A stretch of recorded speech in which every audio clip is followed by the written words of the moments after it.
सलामियान दो। सावधान।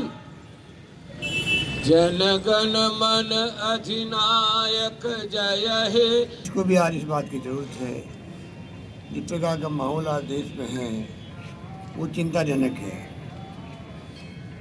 हर माहौल घृणा का है, नफरत का है, हिंसा का है। हम चाहते हैं कि पूरे मुल्क में आज हम स्वतंत्र भारत में जीवन यापन कर रहे हैं। महात्मा गांधी, सुभाष चंद्र बोस, लाला लाजपत राय, बाल गंगाधर तिलक, शहीद भगत सिंह, चंद्रशेखर आजाद, सुखदेव, राजगुरु, ऐसे कई क्रांतिकारी जिन्होंने अपनी शहादत दी।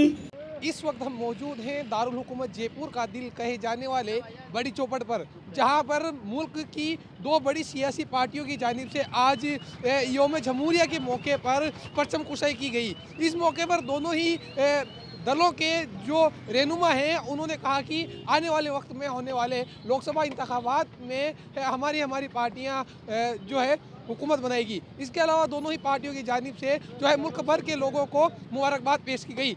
मोहम्मद रज़ा उल्लाह, ईटीवी भारत, जयपुर।